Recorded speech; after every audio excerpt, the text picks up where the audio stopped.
Senhor Diretor da Faculdade de Direito, ilustre Dr. Jonatas Machado, Sr. Membro do Conselho Geral e Diretor do Instituto Jurídico da Comunicação, Dr. Pedro Gonçalves, Sr. Presidente do Instituto Jurídico, Senhoras Vice-Diretoras e Sr. Vice-Diretor da Faculdade de Direito, Sr. Conselheiro do Conselho Superior da Magistratura, Dr. Vieira Cura, Sr. Diretor da Imprensa da Universidade, Sr. Presidente do Núcleo de Estudantes da Licenciatura em Direito, Sra. Presidente do Núcleo de Estudantes da Licenciatura em Administração Pública ou Privada, Srs. Doutores, estimados estudantes, ilustres convidados, Srs. Funcionários, Senhoras e Senhores. As obras e as ações fazem o que um diretor é. Delas nascem o sermos bons ou maus. Elas nos dão a conhecer e constroem uma certa imagem. Mesmo que as construções um dia se esboroem, é que as paredes ao alto falam, mas as ruínas também. Antes de mais, quero enaltecer o nosso atual diretor, o Dr. Jonatas Machado, pelo incessante labor desenvolvido em prol da nossa faculdade.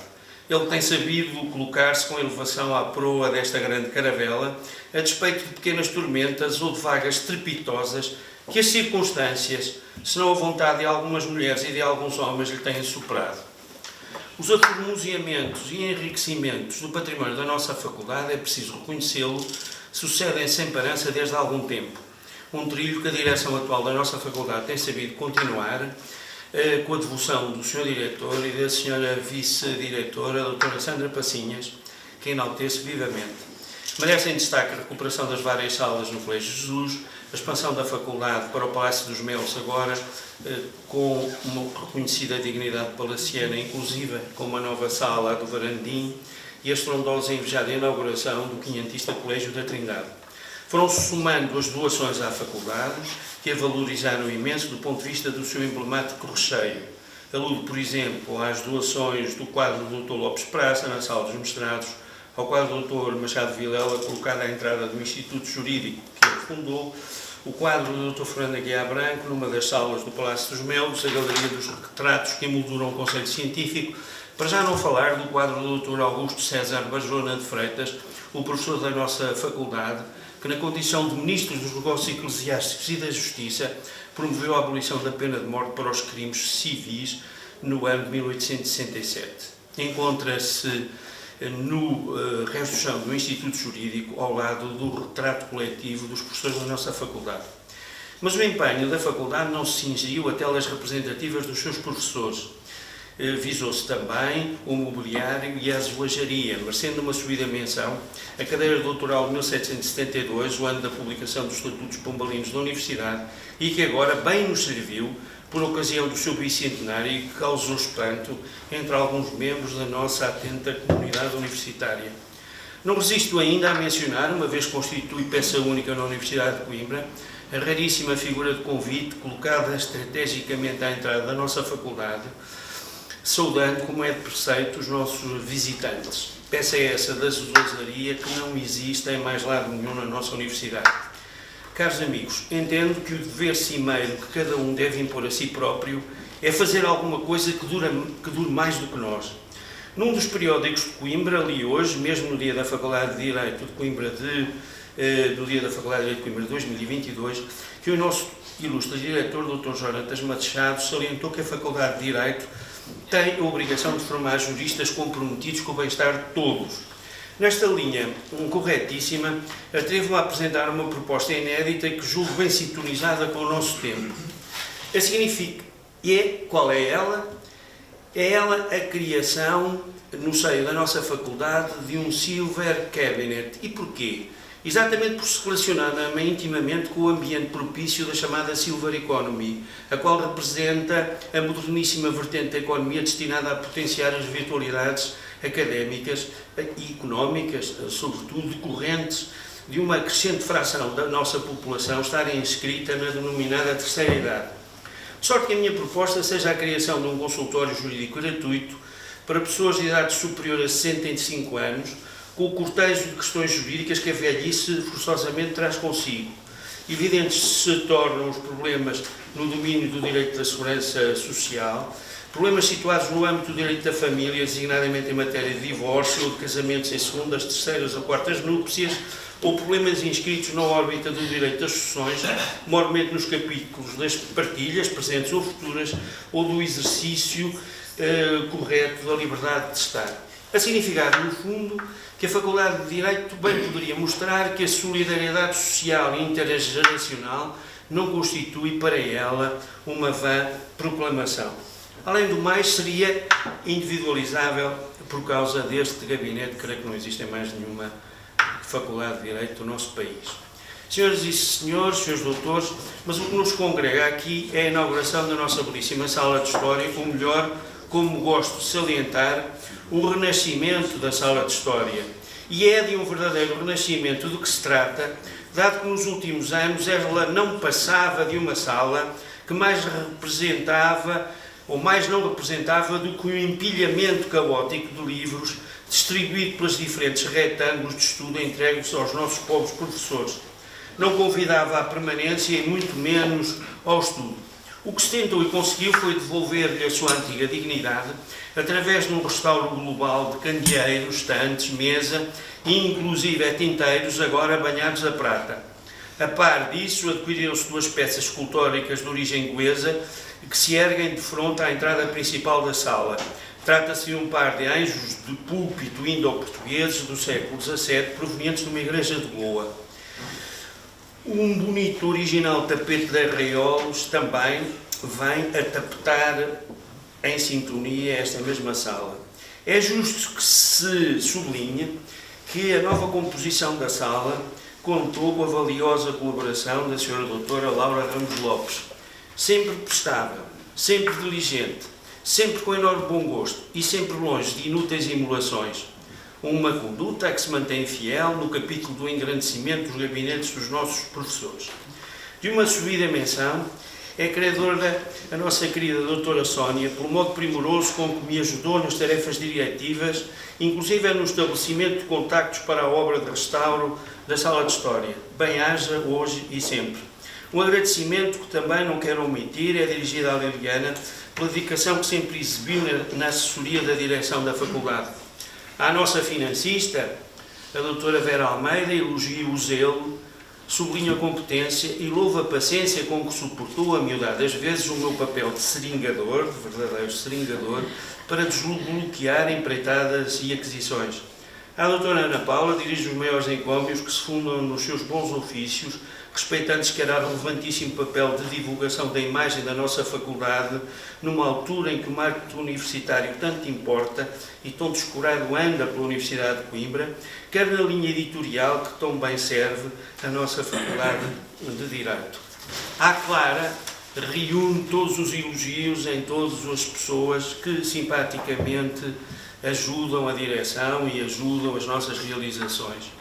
Senhoras e senhores, a missão de uma obra de arte é inspirar e mover pela beleza. Dirigir uma faculdade como a nossa não terá que ser nenhuma obra de arte, mas dela não têm que ficar arredias preocupações estéticas. Não corresponderá a um labor ideativo prominente. Deve, todavia, congraçar aspirações e desejos da sensível alma académica.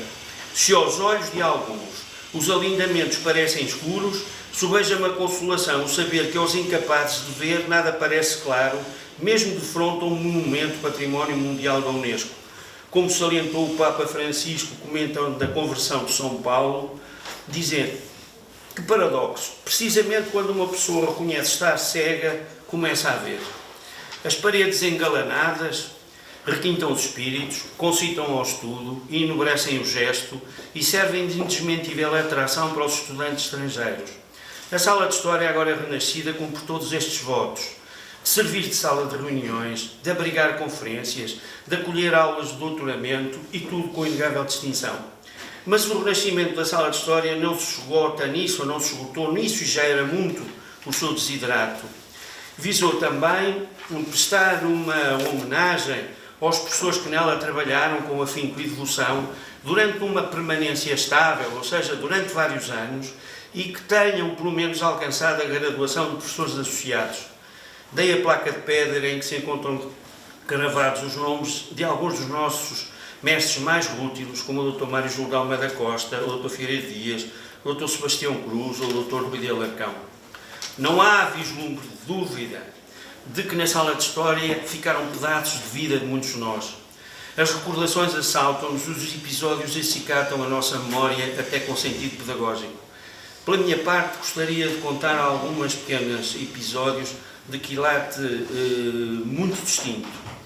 Uma dessas histórias remonta ao tempo do Dr. Sebastião Cruz, em que realmente tínhamos aqui aulas de mestrado, eu e o Dr. Cura, e uma das menções iniciais do Dr. Sebastião foi logo explicar-nos o sentido da palavra investigação. Não sei se nós todos praticamos, mas às vezes talvez não tenhamos esta ideia do Dr. Sebastião sobre a sua origem etimológica. Ele dizia investigação, dizia lá no fundo, como se nos conduzisse logo, significava investigium ire, atrás do vestígio.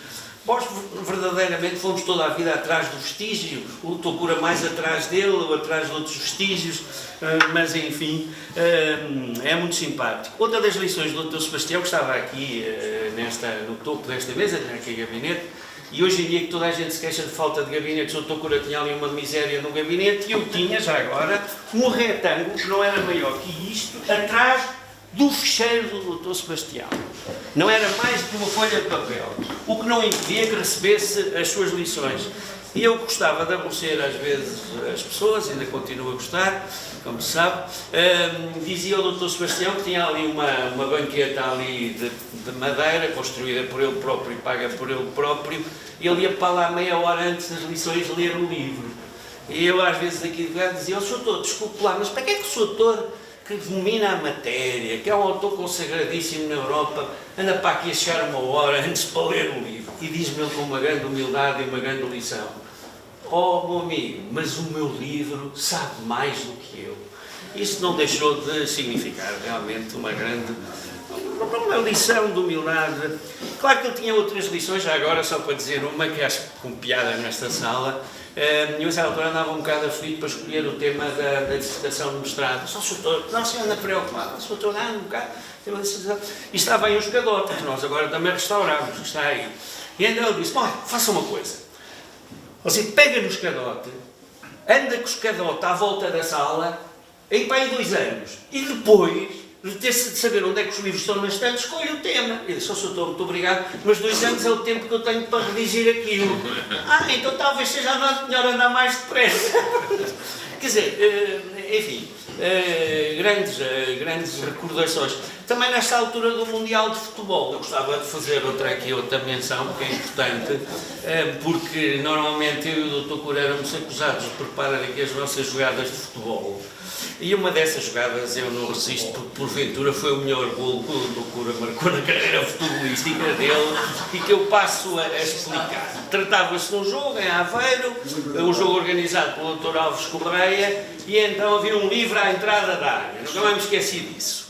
E quem é que sofregamente queria marcar o livro? O próprio Dr. Alves Correia, que é o organizador do jogo, o dono da bola, enfim, e queria partir para a bola imediatamente. Só que o Dr. Alves Correia tem grandes atributos como publicista, mas como jogador de futebol não são assim tantos atributos como tem como publicista. E então eu disse ao Dr. Cura, discretamente: "Ó Cura, eu podia marcar, mas não marco, olha, vai para trás de mim." E então, em vez, o Dr. Alves Correia apita o árbitro, o Dr. Alves Correia parte para a bola furiosamente, como um touro, efetivamente, e então passa pela bola, só que a bola já lá não estava. Eu tinha dado um toque para trás para o Dr. Cura, que remata, e o guarda-redes não percebeu nada e a bola entrou na baliza.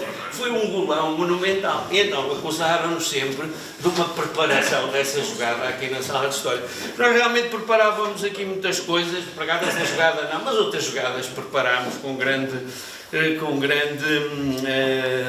afinco, de facto. Enfim, as histórias podiam-se multiplicar, até com esse professor alemão que esteve aí muito tempo, mas enfim, agora também não quero maçá-los. Bom, em boa verdade, estimados amigos, nunca se esquece o que de nós faz parte, e a imagem da sala de história cola-se em definitivo a fases importantes de muitas das nossas vidas académicas. Senhor diretor, senhores doutores, ilustres amigos, ilustres convidados, senhores presidentes dos núcleos, abeira-me vertiginosamente o fim, e não quero despedir-me deste ato jubiloso sem dizer que a sala de história existe renascida exatamente para ser luminosamente vivida em termos académicos. à nossa faculdade, que está tão bonita e é seguramente uma das mais bonitas da Europa, apetecia-me pedir-lhe, como fez Miguel Ângelo relativamente a uma das suas famosas esculturas, e perguntar-lhe: porquê é que não falas?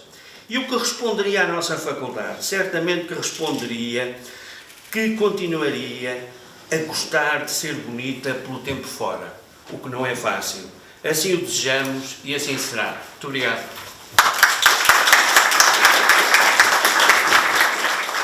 Resta-me só agradecer ao Dr. Rui Marcos pelo apoio que tem dado incondicionalmente a esta direção e reconhecer o trabalho que ele tem feito pelo abrilhantamento da nossa faculdade, não é? Portanto, e também há outros méritos, designadamente o facto de ter conseguido para nós o Colégio da Trindade, que não é um feito pequeno, é um feito muito significativo e, portanto, não poderia ser outra pessoa senão ele aqui a inaugurar esta sala e, no fundo, a preparar o descerramento desta lápide. Muito obrigado a todos pela vossa presença.